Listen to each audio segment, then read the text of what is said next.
售货员、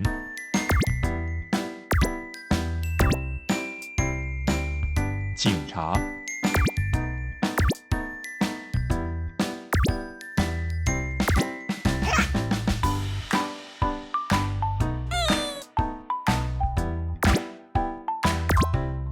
导游、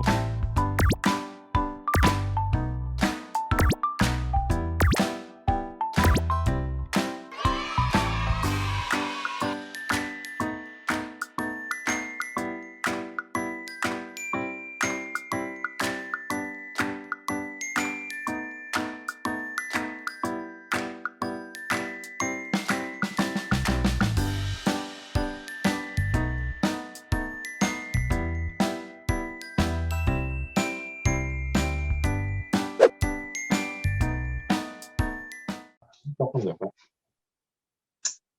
네, 안녕하십니까. 저희는 이제 KG UEG 팀이라고 하고요. 이번에 캡스톤 디자인 발표에서 마지막 8조를 맡은 팀입니다. 저희가 개발한 앱의 이름은 G러닝이고, 이제 중국어와 한국어를 교육할 수 있는 그런 게임 어플리케이션이라고 할 수 있습니다. 조는 이제 조정환, 송준범, 김동빈, 이동민, 그리고 유기범 이렇게 구성되어 있습니다. 저희 같은 경우는 이제 저번에 이때까지 중간 발표까지 많은 얘기를 다들 하셨으니까 그 중간 발표까지의 내용을 간략하게만 살펴보고 이제 저희가 완료된 사항과 아직까지 조금 미흡한 부분 그리고 피드백 반영 사항 그리고 추진 계획이나 느낀 점 이런 새로운 정보를 중심으로 말씀드리고 시연 영상을 통해서 이제 기능 설명을 드리겠습니다. 저희 이제 프로젝트 목표입니다. 개발 필요성 및 목적 같은 경우는 게임을 통해서 학습을 좀 더 쉽게 하도록 하는 걸 목적으로 했고요. 뭐 이제 공부라는 게 굉장히 스트레스가 많이 받잖아요. 그래가지고 자기가 게임을 즐기고 있지만 공부하는 거를 그렇게 공부하고 있다는 거에 대한 그런 느낌을 확 받지 않고도 쉽게 공부할 수 있도록 하는 걸 목적으로 했습니다. 또 이제 저희 같은 경우는 중국어와 한국어에 대한 기초적인 학습을 주된 콘텐츠로 했고요. 특징이라면은 좀 더 복잡하지 않고 직관적이며 본인이 이때까지 해온 거를 확인할 수 있다는 점이 있겠습니다. 이런 주제를 선정한 이유는 저희가 시장 조사를 먼저 주제 선정 이전에 해봤는데 영어 교육용 게임은 굉장히 많고 또 중국어 교육용 게임도 있기는 합니다만 중국어 교육용 게임 같은 경우는 좀 수준이 낮아요. 퀄리티가 굉장히 낮은데 단순하게 그냥 단어 사전과 비슷한 수준의 게임을 제공하는 경우가 많았고요. 그래가지고 이러한 게임 어플을 중국어를 가지고 만들어 보면 좋은 아이디어가 되겠다 해가지고 생각을 하게 되었습니다. 또 중국 시장에서는 한국에 대한 굉장히 관심이 커지고 있는데 거기에 비해서는 중국 시장에서는 한국어를 교육하거나 이런 게임이 잘 없어요. 그래가지고 이런 쌍방향 교육이 가능한 어플리케이션을 만들면 좋을 거라는 생각을 했습니다. 또 이런 교육 같은 경우는 아무래도 타겟층이 명확할수록 확실히 콘텐츠가 또 명확하게 나오기 마련인데 그래서 저희는 10세 전후의 어린아이를 타겟층으로 선정을 하였고요. 그 이유는 공부에 흥미를 가지기가 굉장히 어려운 연령층이기 때문에 게임을 통해서 흥미 유발을 하기 쉽겠다라고 생각해가지고 그렇게 선정하였습니다. 관련 기술 현황입니다. 아르고 또는 뭐 호두 잉글리시 이런 것들이 있는데 보시면 아시겠지만 굉장히 영어 교육용 게임은 활발하고 그렇게 게임을 통한 교육 플랫폼도 활발하게 진행이 되고 있지만 각자 단점이 존재합니다. 다수의 플레이어가 필요하다거나 아니면 영어 교육만 가능하다거나 보시다시피 그리고 중국어 같은 경우는 굉장히 이런 식으로 낮은 수준이에요. 그냥 요즘 15가 뭐냐 하면 이제 숫자 15 모르고 이렇게 되는 게 끝이기 때문에 그것도 이제 그래픽이 굉장히 단순하죠. 그래서 게임보다는 굉장히 단순한 형태의 문제 맞추기에 가깝습니다. 저희 개발 포인트는 그래서 이전에 보셨던 관련 시장 현황의 단점을 개선하는 방향으로 했고요. 기능 구성도입니다. 원래는 이 사전 부분 이전에 유저 아이디가 있었는데 저희가 개발 방향을 서버에서 로컬로 옮겼습니다. 로컬로 옮기게 되면서 이제 아이디나 패스워드 같은 부분은 불필요한 부분이다라고 생각을 해가지고 이제 제거를 하게 되었고요. 따라서 사전과 게임 플레이 내용 그리고 통계 부분과 본인의 취향에 맞는 환경 설정 이런 식으로 구성을 할 수 있습니다. 개발 방안은 이제 기존에 있던 뭐 템플런 같은 캐릭터가 달리는 거에서 문제를 넣는 식으로 이렇게 선택지를 추가하는 방식으로 들었고요. 진행 사항입니다. 저희 같은 경우는 메인 개발 도구로는 이제 유니티를 사용했어요. 근데 유니티를 사용하다 보니까 유니티의 특징 중 하나가 뭐냐면은 PC 환경에서 개발을 하는 걸 메인으로 만들더라도 이걸 이제 안드로이드 환경으로 이식할 수 있게 안드로이드 스튜디오에 접목 좀 맞도록 변환하거나 아니면 자체적으로 안드로이드에 맞는 APK 파일을 만들 수 있도록 API를 제공합니다. 따라서 저희는 이제 안드로이드랑 PC 파일을 둘 다 만드는 방향으로 해서 만들었고요. 이제 중간 발표 이후로 진행된 사항입니다. 간략하게 설명을 해드리자면 메인 스테이지 관련해서는 제작이 완료했고 그래픽 요소도 이제 다 충족을 시켰고요. 사운드와 그래픽 모두 준비를 했고 문제 세트별 같은 경우는 초급과 중급 단어 50개를 사용했고 고급 단어 같은 경우는 이제 확인해 보니까 HSK 시험에서 제공하는 단어를 사용했는데 저희가 적절한 단어를 많이 확보를 하지 못해서 일단은 10개 단어 정도 확보한 상태입니다. 그래서 데이터베이스 같은 경우는 추가를 해야 될 사항이고요. 사전 기능과 통계 기능 분리해가지고 데이터베이스 구축을 완료했고 또 대화문에 대한 학습 부분을 추가했습니다. 그리고 보상 체계를 만드는 부분에 있어서 원래 계획한 부분은 캐릭터 커스터마이징 부분을 아예 구현을 하려고 했는데 보상 체계를 위한 코인이나 이런 보상을 지급하는 것 자체는 구현이 데이터베이스 상으로도 완료가 되었지만 저희가 진행을 하다 보니까 그래픽 요소를 실시간으로 이제 플레이할 때마다 계속 상호작용하도록 적용하는 데 있어가지고 문제가 발생해가지고 시간적 여유가 좀 부족하더라고요. 가지고 이 부분은 그래픽까지는 준비가 되었는데 DB에 실시간 연계를 적용을 못해가지고 아직 미흡한 상태. 음, 말씀드렸다시피 이제 추진 계획 완료한 부분인데 안드로이드 환경 이식 같은 경우는 이제 저희가 확인을 해가지고 제 핸드폰까지 넣어가지고 구동을 확인한 상태고요. 언어 기능 같은 경우도 둘 다 중국어와 한국어 버전 변환할 수 있도록 만들었습니다. 또 음성 같은 경우도 각 게임에다가 추가를. 그리고 이제 처음 부분인데 말씀드렸다시피 저희가 서버에서 로컬로 방향을 바꾸었기 때문에 전체 유저의 오답률 같은 경우는 구현이 미흡한 상태입니다. 이제 진행돼서 바뀐 부분을 중점적으로 보여드릴 건데 이제 이런 식으로 스크린샷으로 볼 수 있으시다시피 이런 문장으로 만들어진 질문이 있으면은 거기에 대해서 단어를 맞추는 방식이고요. 이런 문장 같은 경우는 이제 사용자 입장에서 좀 어려울 수 있기 때문에 중국어와 한국어를 둘 다 제공하는 방향으로 만들었습니다. 이제 난이도 선택 부분입니다.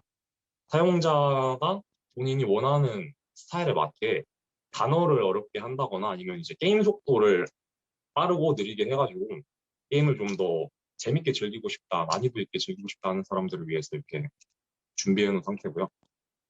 보시다시피 언어는 중국어와 한국어 전부 다 각각 제공을 하게 되어 있고 초기화를 하게 되면 이제 기록이 전부 다 초기화되는 통계 자료인데 이렇게 본인이 플레이했던 기록들 점수를 확인할 수 있게 제작이 되었고요. 세부 정보에서 본인이 아까 보셨던 대화문 부분에서 선택했던 정답과 실제 정답이 무엇인지 내가 뭐가 틀렸는지 확인할 수 있도록 이렇게 통계를 볼 수 있도록 만들었습니다. 그리고 이제 아무래도 공부를 하려는 목적이다 보니까 단어를 스쳐 지나갈 때 내가 어떤 단어를 모르고 아는지 여기에 어떤 단어가 나오는지 궁금할 수도 있다 생각해가지고 각 난이도별로 이렇게 단어 사전을 메인 화면에 다 추가하여 보시다시피 이제 실제 핸드폰에서 구동한 부분인데 구별하려고 이제 위에다가 핸드폰 같이 보이는 걸 넣어놨어요. 이런 식으로 안드로이드 환경에서도 오류는 특별히 전혀 발견된 거 없이 잘 구동되는 걸 확인했습니다. 보시다시피 이제 상점 부분과 코인을 먹는 것까지는 구현을 했는데 이 그래픽을 여기다가 실시간으로 적용하는 거에 애로사항이 있어가지고 이 부분은 아직 저희가 구현하지 못했습니다. 이제 교수님께서 피드백을 주신 부분인데 저희가 이제 교수님이 저희 그 고객 상대라고 생각을 해가지고 이렇게 로딩 화면을 추가해가지고 말씀해 주셨던 광고라던가 아니면은 어떤 중국이나 한국에 대한 지식 같은 거를 이렇게 볼 수 있으면 좋겠다 플랫폼상에서라고 말씀하셔가지고 이런 광고 또는 중국 또는 한국 관련 지식이나 팁 같은 거를 추가를 했습니다. 이제 간단히 플레이 영상으로 진행을 보여드리겠습니다. 소리가 안 나올 수도 있는데 설명을 제가 부가해서 같이 드릴게요. 이제 메인 화면입니다. 보시다시피 한국어와 중국어가 이런 식으로 변환이 되고요. 배경음과 효과음을 소리를 이렇게 조절할 수 있게 되어 있습니다. 단어 사전에서는 각 난이도별로 이렇게 체크를 할 수 있게 구현이 되어 있고요. 상점 화면에서 코인이 이렇게 나와 있는데 게임 플레이를 하게 되면 이제 코인이 점점 쌓이는 방식. 시연 영상에서는 이제 보시다시피 저희가 플레이를 안 한 상태니까 통계 자료가 없게 나오는 상태인데 초기화를 해놓은 상태입니다. 이해를 돕기 위해서. 이렇게 난이도를 선택해가지고 각자 원하는 대로 플레이를 할 수가 있게 되어 있고요. 이제 플레이를 하면 이런 식으로 광고 그리고 팁이 나오게 됩니다.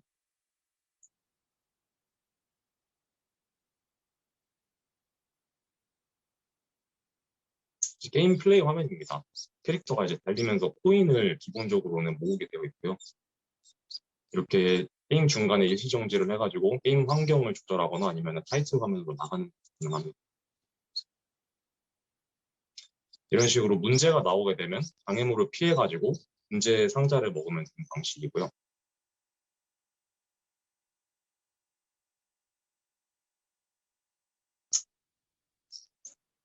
이렇게 장애물 같은 것도 추가를 해놔가지고 사용자 입장에서 좀 더 재미를 느낄 수 있도록 만들었습니다. 마지막에 가게 되면 이런 식으로 캐릭터를 만나가지고 대화를 통해가지고 문제를 풀도록 만들어놨고요. 제가 이렇게 선택한 것들이 이제 마지막 문제의 정답률이 여기에 표시가 됩니다. 마지막 문제의 정답률이 이렇게 표시가 되고 그렇게 얻은 점수를 통해 가지고 코인을 얻게 되고요. 이러한 결과가 DB에 저장이 돼가지고 사용자 입장에서 이렇게 점수 그리고 본인이 선택한 답지 이런 것들을 확인할 수 있도록 만들어졌습니다. 향후 추진 계획입니다. 저희는 이제 게임 볼륨을 좀 더 넓히는 방향으로 생각을 하고 있습니다. 아무래도 단어가 초급 50개, 중급 50개, 고급 10개 이 정도로 구현이 돼 있다 보니까 좀 더 언어 교육을 위해서는 폭넓게 단어도 이제 몇백 개씩 필요하고 스테이지도 좀 더 많이 필요하다고 생각했습니다. 그래야지 이제 사용자 입장에서 좀 더 재미를 느낄 수 있고 공부를 하는 데 있어서도 확실히 아무래도 이제 언어 시험 같은 걸 보거나 공부를 하는 데는 50개로는 불충분하잖아요. 그래가지고 이런 거 추가해야겠다 생각하고 있고요. 또 저희는 이런 플랫폼에 대해서 단순히 저희가 제시한 지금까지 구현한 방식의 콘텐츠 외에도 다른 콘텐츠를 만들 수 있다고 생각하고 있습니다. 그래가지고 같은 캐릭터나 환경을 이용해가지고 새로운 콘텐츠를 추가해서 교육을 할 수도 있겠다 생각해서 그런 콘텐츠를 고민하고 있고요. 캐릭터 커스터마이징 콘텐츠가 아직 완벽히 구현이 되지 않았기 때문에 이런 커스터마이징 콘텐츠도 더 추가를 해가지고 플레이하는 입장에서 좀 더 보상 효과를 바라고 플레이할 수 있게 하는 걸 생각하고 있습니다. 프로젝트 관리와 역할 분담입니다. 각자 이런 식으로 맡을 수 있는 부분을 나눠가지고 관리를 했고요. 저희가 직면했던 이제 위험 관리 부분인데 유니티 기반 게임 프로그래밍을 다뤄본 사람도 적었고 이걸 이제 안드로이드에 적용시키는 것도 저희가 처음 접해보는 분야였어요. 근데 이제 유니티 게임 프로그래밍 같은 경우는 이제 저희 팀은 5명 중에서 김동빈 학생 많이 알고 있었는데 그래가지고 동빈 학생을 중심으로 해가지고 서로 막 배우면서 진행을 했고요. 자체적으로 정보를 찾기 어려운 부분에서 이제 외부 전문가, 실제 현업에서 유니티 관련으로 개발하는 사람들의 의견을 참고했습니다.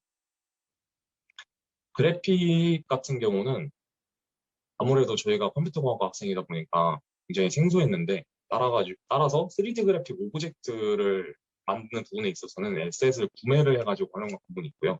그 외 UI, UX 같은 경우는 다른 게임이나 뭐 컨텐츠 이런 거를 참고를 해가지고 새롭게 설계를 했습니다.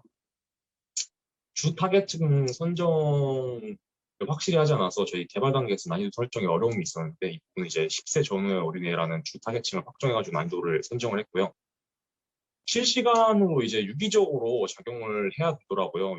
그 유니티 개발이라는 게 아무래도 그래픽과 스크립트, 코딩, 아니면은 뭐 사운드 등등 많은 부분에 있어가지고 유기적으로 작용을 하는데도 불구하고 프로젝트가 실시간으로 공유가 되기 힘든 환경입니다. 그래가지고 저희 같은 경우는 이제 구글 미트를 활용해가지고 실시간으로 의견을 공유하면서 동시 개발하고 뭐 이런 식으로 했고요. 또 이제 진행을 하다 보니까 많은 분들이 말씀하셨던 이제 코드 뭐 머지하는 과정이나 이런 부분에서도 문제가 굉장히 있었는데, 이분 같은 경우는 이제 프로그래밍 관련해가지고 최종적으로는 이제 김동빈 학생이 주축으로 했고, 그 외에 다른 부분에 있어서는 각자 이제 마지막으로 작업을 날짜, 저희가 이제 회의를 하게 되고 그 날짜별로 마지막으로 작업을 하게 되는 사람이 그걸 총합해가지고 하는 식으로 진행을 했습니다. 그리고 음성 확보에 어려움이 있었는데 이분 같은 경우는 TTS를 활용해가지고 음성을 편집해가지고 촬영을 했어요. 저희가 이제 캡스톤 디자인을 수행하면서 느낀 점은 팀을 만들어가지고 각자 장점을 합해서 활동하는 것이 효과가 굉장히 있더라고요. 아무래도 각자 분야 잘하는 게 다르다 보니까 하나씩 모이는 게 1 플러스 1이 뭐 2가 아니라 하나 더하기 하나는 뭐 3이다 이런 말도 있잖아요. 그게 실제로 되는 걸 느꼈고요. 팀 플레이에 있어서 유기적 진행이 굉장히 중요한 걸 느꼈습니다. 순간적인 소통의 부재가 프로젝트를 진행함에 있어서 오류를 만들고 그걸 다시 막 갈아엎고 이런 안 좋은 결과를 만들기도 하더라고요. 그래가지고 이런 부분이 굉장히 중요하다는 걸 느꼈고, 또 새로운 것을 공부하고 배우는 걸 굉장히 이제 중요하다는 걸 깨달았는데, 저희가 이제 개발 진행을 하면서 굉장히 생소한 분야가 많았어요. 이러한 생소한 분야를 진행하면서 많이 공부를 해가지고 진행을 하다 보니까 저희가 많은 점을 느낄 수 있었습니다. 또 이제 간단해 보이는 어플리케이션도 실제 출시까지 굉장히 많은 단계가 거쳐진다는 걸 느꼈는데, 보니까 시장 조사도 필요했고 실제 플레이하는 이 사람의 입장에서 생각하는 것도 필요했으며, 또 단순해 보이는 부분에서도 오류가 발생하거나 아니면은 구현에 있어서는 또 다른 경우가 있더라고요, 실제랑은. 그래가지고 이런 걸 직간접적으로 느낄 수 있었고, 또 피드백을 듣는 과정에서 개발자가 보는 시각하고 고객의 니즈가 달라질 수 있다는 걸 느꼈습니다. 그리고 이런 걸 개발자가 쉽게 파악하지 못하는 게 굉장히 위험할 수 있다는 걸 실제로 체험했습니다. 네, 감사합니다. 저희 발표는 여기까지 하겠습니다.